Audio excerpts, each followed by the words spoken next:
We got washable rugs at Marshall's. I love it. All right. One second, let me. You told Nate we'd be with him in a couple. It looks Yeah, like like 7:10-ish. all I right. don't know. He probably has a real strict. He's already in the waiting room, so Yep. If that's love it. legal, I got a lot of legal jokes. I love it. Yeah, he doesn't need to bring an attorney. Hi, Amy.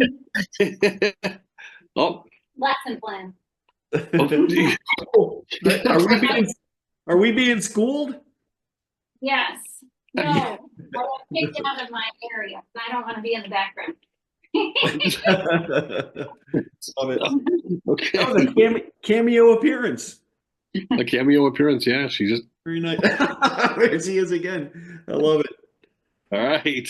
We need to interview Lori and Amy at some We point. talked about that. Yeah, I don't know don't know how that would go.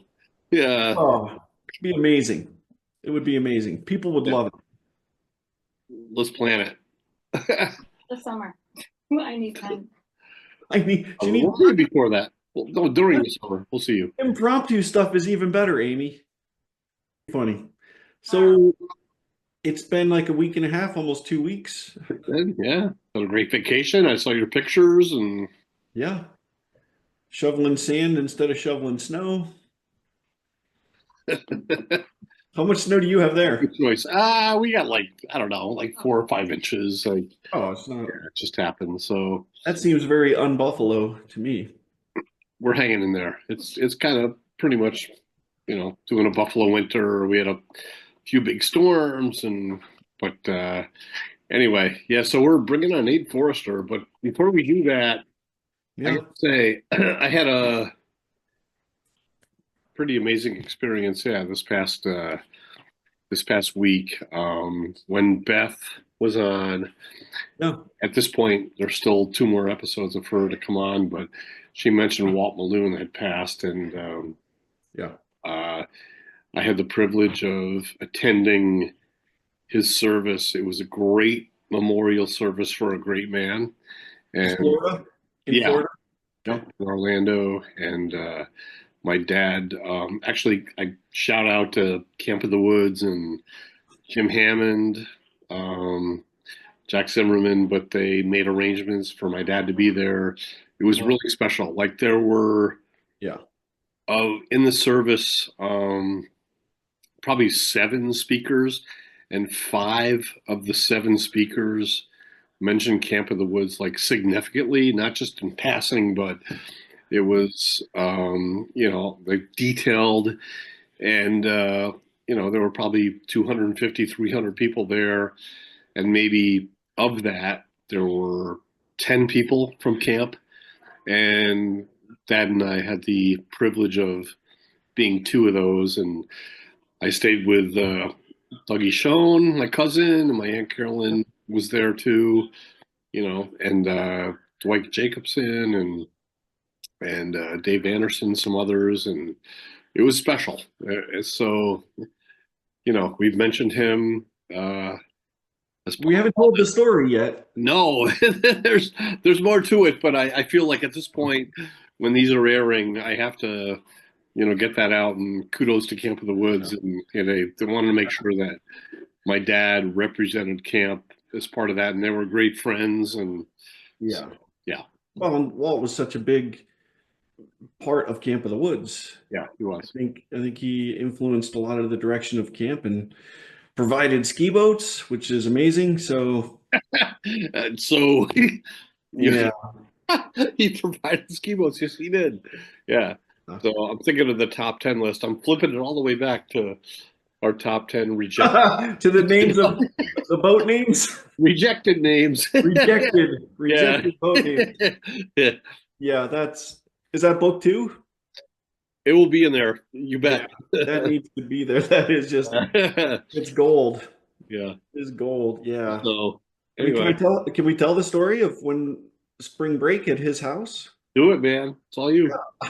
I tell so many people this because it's kind of a punchline on us that spring break. This would have been, was it 86 or 87?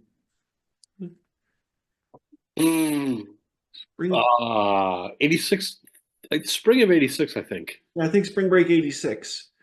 So it's No, yes, yes. Go ahead. 86. so it's freshman year. Yeah. Freshman year comes. It's you, me, Scott Olson, and Ron, right? Yep. Ron Kukin. Ron Yep. Kukin. And Scott's Bronco. Another infamous Bronco. Yes. I think it was a Blazer, but Late, was it a Blazer? it was a Chevy Blazer, but still, Okay. Same type of car. Yeah. Same, that you get the picture at least. Yeah. Driving to Florida, I very well remember the cost of gas in Georgia was 62 cents a gallon. Let me back up a little bit. This is how I will talk about how spontaneous we were.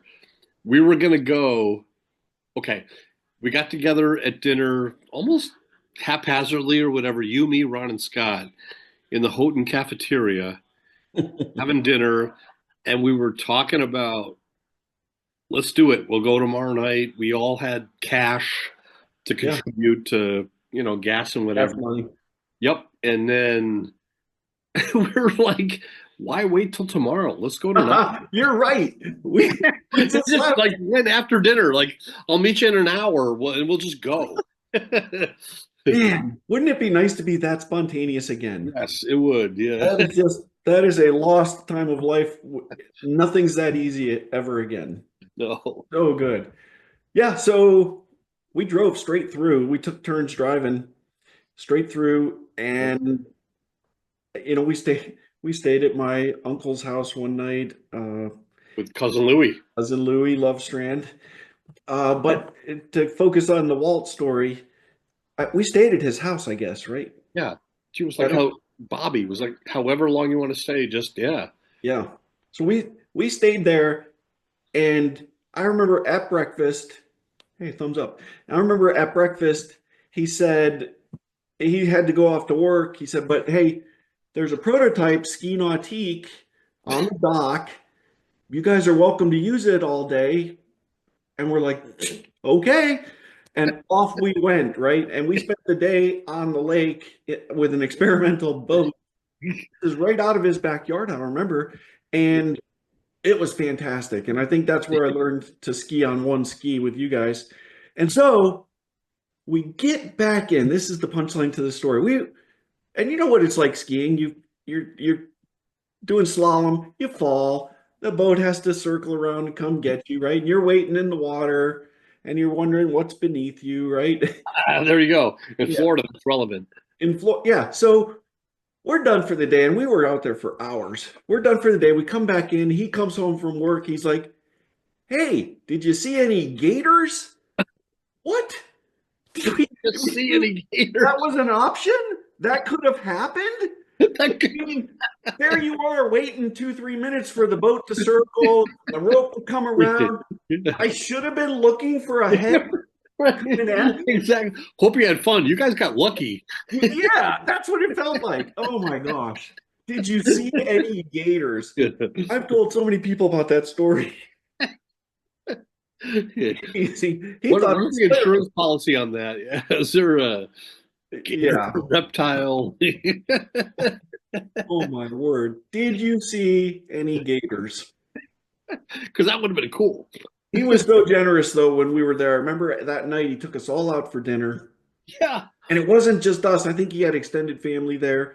There must have been 20 people. He paid the entire bill. I mean, there were 4 college kids who certainly appreciated that. Certainly, we did. Yeah, and I Woke think we up the next paid morning. It was like a big old Florida breakfast of sausage, bacon, protein. Yeah, with some pancakes. a little spoiled, just a little. Yeah. Here's the boat keys, and by the way, dinner's on me. Yeah, It was incredible. Yeah. incredible. The other thing to mention about was he loved to give, and that was a big part of the message of his service. Is he loved to give. The resources Recraft was, people look at it as, what the number, easily the number 1A or 2 boat company in the world Yeah. that he, Yeah. managed with his father, but doesn't mean it was easy. But it was so interesting during the service because they talked so much about speculator a lot in the winter. He bought 5 snowmobiles, and I remember there's a story in the book about my dad joining on a New Year's ish winter night, and Anthony and I went out, and but whatever he could do to lend those out was great. Well, and he did give us T-shirts and hats Yeah, when he would come for down to both. the point. Yeah. He was a giver for sure. Yeah, you talk about T-shirts and hats. There was a story at the funeral um, about a T-shirt that he used. Oh, I forget how it went. I'll have to ask my dad about this, but it was used. It was a slogan that was used against from CorrectCraft to Mastercraft to basically taunt Mastercraft. And they had T-shirts made up, and Mastercraft was like, "What are you guys doing?" Well, we had to do it. It was a great slogan. So I yeah, love it. I yeah. love it. All right, So we got Nate Forrester here, huh? yeah, let me do this Nice. every episode. I think this is up to date. We just did our second interview with Beth Markel. That was amazing. Hmm. And like you said, the first one's out there. We'll get the second and third one out there right away. And then Nate tonight, and I think I saw on your spreadsheet, we've got maybe John and Tim. Spreadsheet. Does that Yeah. make it sound lame? Mm, Spreadsheets. I love spreadsheets, but it does make us sound like adults, and maybe that's bad, but yeah. yeah. Okay. Well, I think and then we're still looking for Beth Dodds. I have not given up on that. I'm gonna Bruce O'Byrne gave me a great idea the other day to do. He said, "Look, just call Taylor's University yeah, I want and to do call their that. alumni department and just say, if they're prudent, they probably wouldn't just give out her information, but Give her mine. might do is if we say, hey, we're seeking her and be nice and give a good reason why we're doing it. Could you give her our information? And Yes. then once she sees that, maybe she would respond. I would think so. Maybe not. Yeah, right. Yeah, That was a summer of hell. I think yeah. I think she would. Yeah, no, Yeah. she was smiling in those videos. Yeah. Yeah. That's Yeah. amazing. All right, I think we should get Mr. Forrester in here. What do you think? Oh my gosh, yeah. All right, I have questions. We've He's got. a smart dude. I love it. Yeah. You've been talking about bringing him on for a long time. Yeah, I've been really looking forward to this. Yeah. He already has like a secret code name, I-44. Hey, Look at that stud. Look at him. by the way, Yeah. audio, video, white shirt with a collar. Yeah. Are you doing, Nate? All right, how are you all? Excellent. Doing awesome. Nate, I'm going to say it's been 35, 36 years since we've spoken. Yeah, I think my last summer there was 88, so probably around then. So Yeah. 88, I think we're at 37 or 8 years then. Yeah. Wow. I think you guys That's decided amazing. to wrap it up at the same year. Yeah. Yeah. Yeah, that's what it looks like. Yeah. We've got a lot of questions and a lot of things to discuss with you tonight. Don and I were just talking. I've really been looking forward to catching up with you and just seeing what life has brought and revisit some of the camp memories with you. Yeah. Thank you for having me on. It's an honor. For the 32 subscribers, thank you for all watching. Yeah. Oh, and growing. This is going to boost it. Yeah. This one will boost it. Yeah. Yeah. Absolutely. So Yeah. I'm going to start. I'm going to put on the we have a presentation that I go through every time here. And it's already in So Nate's coming to us from near Tallahassee, right? Yeah. So you're down in Florida. You were in Washington for quite a while though, right? I was, yes. I spent most of my career as a lawyer in Washington. It's only a couple years ago that I moved down here to Tallahassee. Okay. So Capital City. Were you yeah, recruited or you looked to do that? I was recruited. Yes. Eh, I was previously working at the Department of Justice in Washington.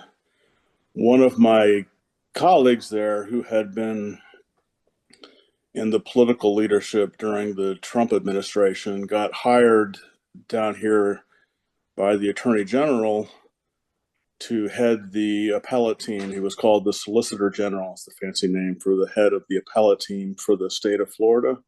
And he was trying to put together a team of lawyers to help him. And so he appealed to me to come down. Took about a year before I finally decided that was the right thing to do. And it made sense because my father was getting up in years. My father was still living in Gainesville, where I grew up. And I'd always thought that eventually I would get back to Florida, and that was the time to do it. If anything, I think I should have gone earlier than I did. I was there. I got there in October 2022, and my father passed away in April 2023. So we had about 7 months there where I got to spend more time with him at the end, which was good. that is good. Okay, and now you're what, in Tallahassee, right? Yeah. And Which what- is the capital of Florida. So this is where the state government is. That's where it all happens. Okay. Well, we're going to get into some of that a little bit more. First question: have you read Don's book? Hold on. Time out. Oh, Not only has he read it, listen. well, I know he's contributed. Oh, contributed, more than contributed. Oh, that's right. Yes, you reviewed it. Oh, Yeah, I and read it edited cover to it. cover. Okay. He's gonna be modest about this. The amount of editing he did for my book, literally over 1,000 edits of legal. So I had 3 editors. I had Earl was kind of came at it from a sentimental aspect. Jeff Johnson came at it from a creative. Nate came at it from a legal aspect, but more than that, like he Like just grammar. grammar, spacing, like if it's a contract. Yeah, and I appreciated it so much, but then he would also add his own, hey, can I submit a story here? Can I add a thought here? And I didn't need his permission because, I felt like, as soon as he took on the editing part, we were in it together. And actually, it's funny for me too, because when I think about the finished product, I'm looking here at the 2 people whose words close the book. There were 2 paragraphs that closed what camp meant to them, and it was Tom talking about if he could go back and know, and then it was Nate's recap. I'm looking at him right now. It's pretty special to have you guys right there. So Cool. yeah, I know I accelerated the answer to Nate's question, but that's how big it was. So yes, Nate's read the book. Yeah. That's a long answer too. I've read the book. He's Yes. read it. And, I love it. Yeah. So we're gonna do story time. Usually, sometimes it's story time with Tom, sometimes story time with Don. This is gonna be story time with Nate. But I just want to get a couple of my memories in first of Nate. Hope this doesn't offend you at all, but this is my impression of, and again, I haven't talked to you in 38 years, we just established. So I have this memory of you, so much of playing basketball in preseason. You were the ringleader to get everybody to play basketball in my mind, and you were like the natural leader of the group. Like Earl, even though he looked down on you, he looked up to you. And I think there's like this cartoon character where there's the little dog and the big dog is following him around, right? That's what I thought. Like the little dog's in charge, but the big dog's just hopping around trying to keep up with Spike or something. The little dog. That was you and Earl in my mind. Again, this is just how I remember it in my mind, because you're just this natural born leader and everybody followed. and basketball was what you wanted to be doing. Or I also remember you guys playing fantasy football. Were you in No, draft it's baseball. baseball? Okay. Dramatic, right? Okay. Dramatic baseball. Yeah, that's what it was. But I just remember you as being like the leader and also making the music choices during preseason for us when we're painting cabins. As Yeah, I had my little boom box. yes. So I mean, such Yeah. great memories, and I mean, it's kind of I know life has moved on. It's been 38 years, but honestly, in my mind, you're kind of stuck as that leader of young men that you were back at camp. It's just kind of how it is. Well, that's very flattering. I don't remember being a leader so much as just a participant. I think we were all really into doing that. Playing basketball. It's just everyone flocked to the gym in the evening, and I mean, I look back on that. I mean, we were tireless because we were working all day, and then in the evening we're playing basketball, and Unlimited energy. yeah. I mean, Unlimited energy. I wish I had that energy now. That's for sure. Right. Yeah, so much has changed. That's a bummer. Anyway, that's my impression of you, Nate. And I always looked up to you as well, like Earl did. And I think you're saying everyone flocked there, yes, but I think you were kind of pushing people to get flocking there. I could say I played golf with Nate about 3 years ago, and he still walks the course and hits them straight and hard and does a nice job. He gets frustrated with himself, which I didn't understand because I think the don't shots that he was making, I would have been happy with, but he was kind of like, ah. don't attorneys get a minor in golf? I thought that was part of their schooling. No? Yeah. No, I always loved golf. I mean, we remember Don. We used to play at the Lake Pleasant course there a little bit, Yeah. the 9-hole course in the summers. I played golf growing up. My first dream was not to be a lawyer or anything like that. My first dream was to be a professional golfer. And it was only when reality caught up to me that I did not have the skills to be a professional golfer that I turned to other things. But that was really what I wanted to be when I was a kid. You're good. Well, I have a story that you'll all appreciate because we know that these common people, but I remember a time, I think the foursome of us was Earl, Nate, Jimmy Olsen, and me went to the Lake Pleasant golf course, and it probably was on hole one. And Earl hit a shot that was, it was 250 yards or whatever. And whatever happened, he got under it and it went really high, like a rocket, like straight up. And Jimmy was there. And of course, we knew Earl's temper. And it was a terrible shot. Like it was just when, ended up going 80 yards, but it took like 10 seconds to go up and down. And Jimmy got uncomfortable because he knew that Earl was just going to be like slamming his clubs, and he's like, Earl, nice height, Earl. And he's like, Earl, Nice height. nice height. Height means nothing. That's stupid. What are you talking about? Nothing. He slammed his clubs, and Jimmy was just trying. Yeah, he's trying to find something good about the shot. So good. Oh my God. Thank you for reminding me. I'd forgotten that. That's a good memory. Earl. Yeah. Earl's just Earl's irreplaceable. he's iconic. Yeah. So let's go into this. You'll see why we pulled this story out for tonight, but these are excerpts from Don's book. And if we could get you to read, I think this is I think both of the things I'm going to have you read are quotes from you. So probably contributions that you gave to Don. So if you could, please read for us. Okay. Well chosen here because the video we're going to show, I think. Okay, nice job.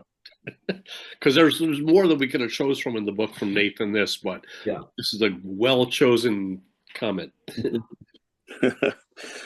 Assignments were usually not announced beforehand by Jerry, who was a man of few words and possessed a carefully concealed mischievous streak. Instead, assignments were revealed after we had to take a perilous ride through camp with legs dangling off the back of a trailer attached to his black truck. That, of course, is Jerry Bird. Jerry Bird, and we've had Phyllis Bird on here. Have you watched any of our podcasts? I saw the one with Earl. I Okay. wasn't able to get on your Facebook page because I still am not on Facebook to this day. I have tried to avoid getting sucked into the Borg. So No worries. And as long as you're doing that, remind me, I have to send you the one with Cliff Thompson because yeah, you sent it to me once before, and for some reason I couldn't get the Google Drive link to work. So we'll figure it out. Yeah. we've moved everything over to YouTube, so it's much easier. You don't have to have oh, a Facebook okay. account. Well, I should be able to get that then. Yeah, we'll get you there. So this is Jerry, obviously, and this was a daily occurrence on his crew, right? Yeah. Yeah, Jerry drove with seeming determination to hit every bump in the road, such that keeping from getting bounced off the back of the trailer was a challenge in itself. Those of us hanging on for dear life had fun taking guesses as to what the day's task might turn out to be as Jerry's truck wound its way through camp past various potential destination points. Upon arrival, Jerry would bark out the orders for the day, leave us with the necessary equipment to get the job done, and then leave. Then the real fun began. Now, I think I know what you mean by the real fun, but what do you mean by the real fun? Well, the painting, listening to music, sort of clowning around, the whole 9 yards. And I remember we used to, like, Tuesdays were particularly fun because that radio station, I can't remember the call letters down, but I know you know. 106, 106. Yeah, they'd have the two for Tuesday, and we'd spend the whole day trying to guess what the second song. Oh yeah. Yeah, and that became kind of a contest, and I mean it's just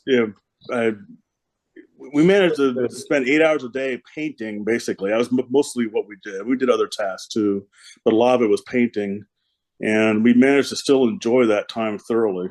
You would think it would have gotten boring, but it really never did. With black flies, we knew we were going to play basketball at night, but yeah. Great lion snake. Great lion snake. How you coined that phrase? I almost put that quote in here too, John, but I didn't. We knew I would add it, even if you didn't. Yeah, it had to be said. So we have some video that I think accompanies what you just read really well. We're just going to let this play and then maybe rewind it, Don, and you tell me where you want to stop. And maybe I think it's pretty quick. We can play it through once. Okay. Obviously. Oh, wow. This is. Oh, holy cow. Circa 1986. He's about to move that dude. I love that you made Scott out the devil. It was easy. It was easy. Oh, holy cow. Look at that. There's Nate. He's going to jump off the rocks. Show your daughter, Sophie. Oh, man. You got to see that. This is priceless. Someone put underwear up there, it looked like. Maybe it was Nate. Okay, now hold on. Hold right here. Hold on. Oh, sorry. Okay. Let me go back there. Oh, we talked about this. Oh, Tom, here we go. Well done. Yeah. Okay. Florida Gators hat. Yeah. There's I've forgotten about that hat, but yeah. I was proud of that thing. So listen, Nate, I'm not saying I'm a prophet, but having watched this video, which I'm about to show you, what we're about to see might have tipped us off a little bit about the fact that you were going to be arguing cases in court. Okay, so there you are. And then you're looking to the left and we're about to see, spoiler alert, Jerry Bird's truck going by. And then we're going to come back to you and then you're going to react. I don't know the context of this, but you're about to look back at the camera and appear somewhat argumentative, but I'll let it go. Okay.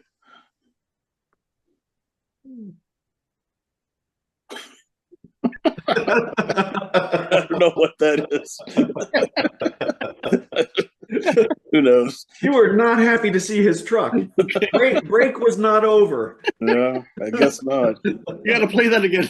Oh my word! Yeah, that's great videos clips in here though. Okay, Jay's about to moon somebody, and Yeah. Yeah. imagine that, right? And the guy's gonna like back, like, oh no, oh no, oh no. Scott as the devil. Yeah, you just flip that in there. That was I great. did. Yeah, I did. That wasn't really okay. Here's Nate jumping off the rocks. Heck yeah. Little tentative there. Well, but you still did it. Yeah. I love that there's underwear up on the sign there, and we go to Nate. We go to Nate. Like the two should be associated in some way. I don't know. And then Me out there with my hairless chest. were you studying for the bar back then? Oh no. No. It looks like it. You got some kind of book, and you're like, guys, I'm busy here. I'm sure that was a baseball book because that was a thing that Okay. Earl and I were into. Oh, yeah. Yeah. Okay, so maybe And that guy, I think his name was Foster. His last name was Foster. Bob. Right there Foster? in that photo? Yeah, I can't remember. I think so. I'll go to Jimmy or Beth and pull up the they know that stuff. that directory. I'm pretty sure. There we go. Not the most flattering profile. I think it's great. It's pensive. Yeah. I look seriously concerned about something. Oh, Yeah, because Jerry's about to drive up. The oncoming Sherry Bird. Oh, that is gold right there. That is just gold. What's it like to see these after 35, 40 years? I mean, it's great. Seeing Jay with his full head of hair, you know, right. Yeah. Earl, who really hasn't aged that much in my mind. I mean, he still looks to me a lot like he did back then. Yeah. Yeah, he does look a lot the same. His hair's gotten a little gray, but other than that, yeah. Yeah, you're right. Kept in really good shape. Mannerisms and Yeah. Mannerisms are still the same. He's still Earl. Yeah. Yeah.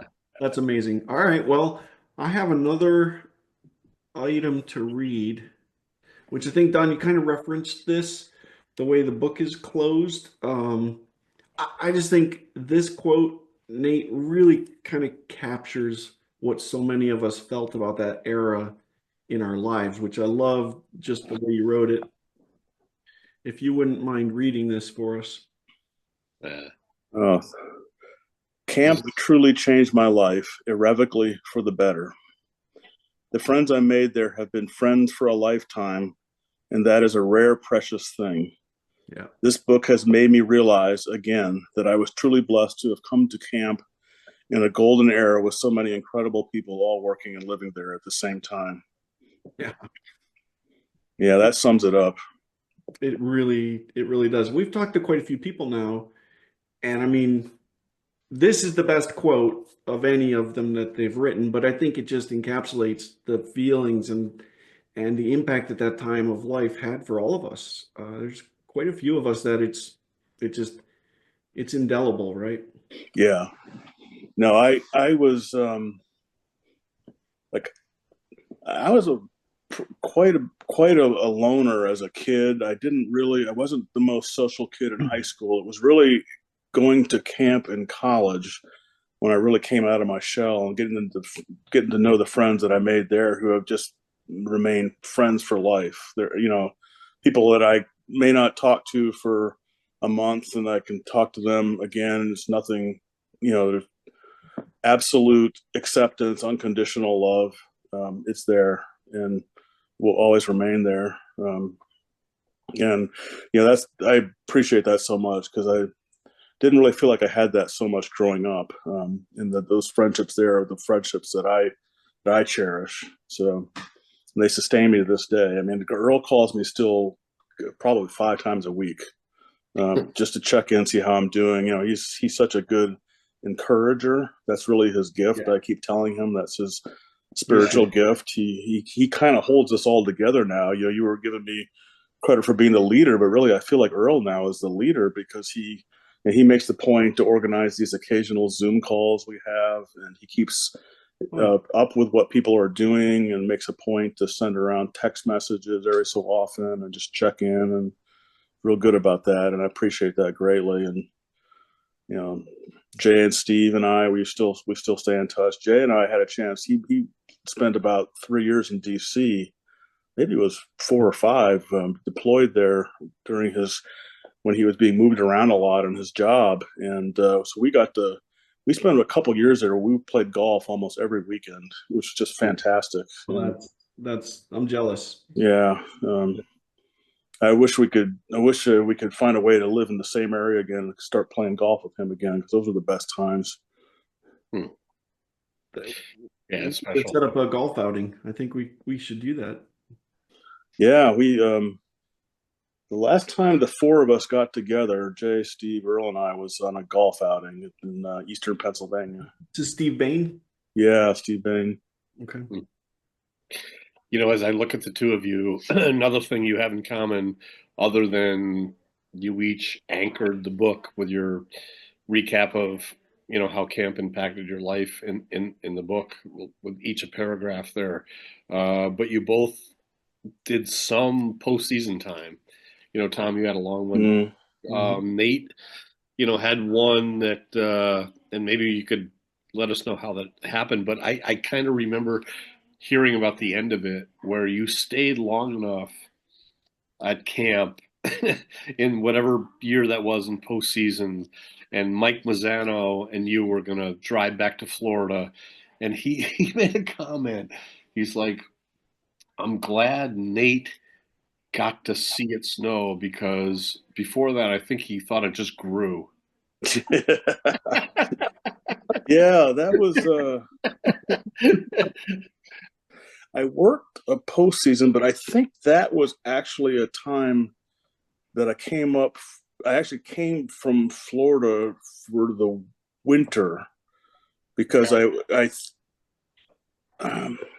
Most people do the opposite. Yeah, right. Yeah. No, I think I wanted to experience the real winter, because I remember I went up there. I wish I could remember what year that was. I went skiing for the first and only time in my life with Jay, which was, from my perspective, a near disaster. So I didn't know what I was doing, but we played snow football. I got my glasses crushed and and a vicious tackle by Jay, as I recall. And then when we had to go back, Mike had his orange hatchback of some sort. I can't remember what kind of a car it was, and he said he could give me a ride all the way back to Florida, because he was going to drive back himself. And we took off, and we got caught in a terrible snowstorm, and I think in Glens Falls. And looking back on it, I mean, I had to go out and sit on the back bumper to keep the wheels from having traction. And at one point, I tried to flick some ice off the wipers, and I managed to flick the blade off so that the wiper was scratching on the windshield. It was a total disaster. We managed to get through that. And looking back on it, I think, man, we were lucky we survived that, because we were out in the middle of nowhere. Wow. Those were great experiences. So Don usually asks this question, but I'll ask it. But how did you get to camp? Like, what's the connection that you started working there? I would love to hear this, because Cliff gave us kind of part of it. Yeah. But I'd love to hear Nate's perspective on it. It's really Cliff's. It really is Cliff Thompson. His father grew up in New York City, and I think went to camp as a kid himself. So that was how the Thompson kids, who lived pretty nearby me, and we went to the same church, they got started going to camp themselves a year or two before I did. And then Cliff, who was I think a year ahead of me in high school, just told me one time, said, you really should come to camp with me this year. I mean, you'll really enjoy it. And I was a little dubious, and then I said, okay, I'll try. This was the first summer I went up there, was the year after I graduated high school, before I started college at the University of Florida. And he convinced me to go up there. So we drove all the way up from Gainesville to New York City with one other girl who was working at Tapawingo, and I wish I could remember her name. But the three of us piled into this little 4-door Toyota and drove all the way up from Gainesville to Speculator, and yeah, so it was a summer '83, and at first I knew almost nobody. I really felt kind of out of place, to be honest with you, and Cliff was the main guy I knew, so I used to come down and hang around with him a little bit, and that was how I met Earl, because Earl was his roommate, and the reason Earl and I hit it off was that I just saw that he had this baseball book that I had, the exact same book that I had bought. And that was how we hit it off. And that started this friendship that remains to this day, was that bonding over that baseball book. Bill James baseball abstract. That was what it was called. Was he the Boston guy? He was the Red Sox, former Red Sox. No, I think he might have consulted with them. That was Okay. Billy.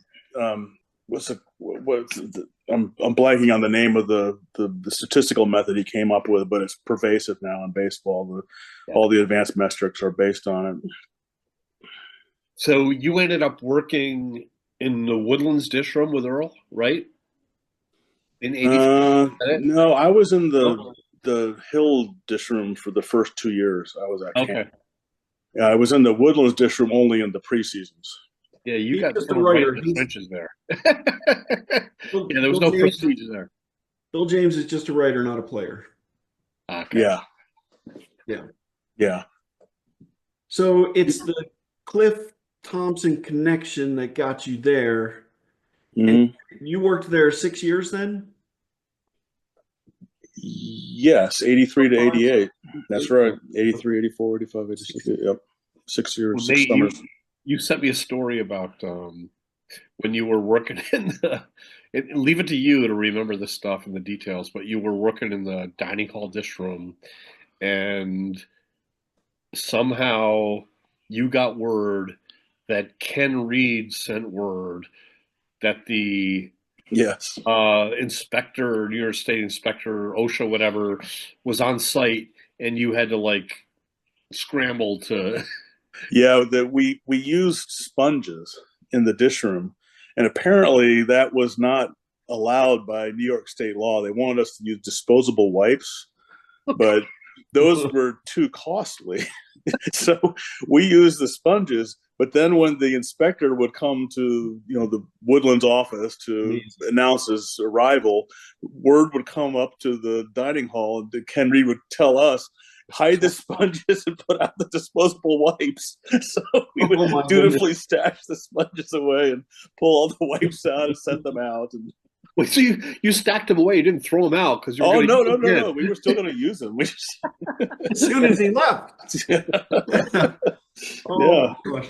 No, they were far and away the most useful. And it really wasn't a law that made a whole lot of sense, because the the dishes would go through that big machine and get thoroughly washed, and Sure. there's a germ killing machine. It's really hot. That dish room was very hot all the time. So That's amazing. I love that story. That's good.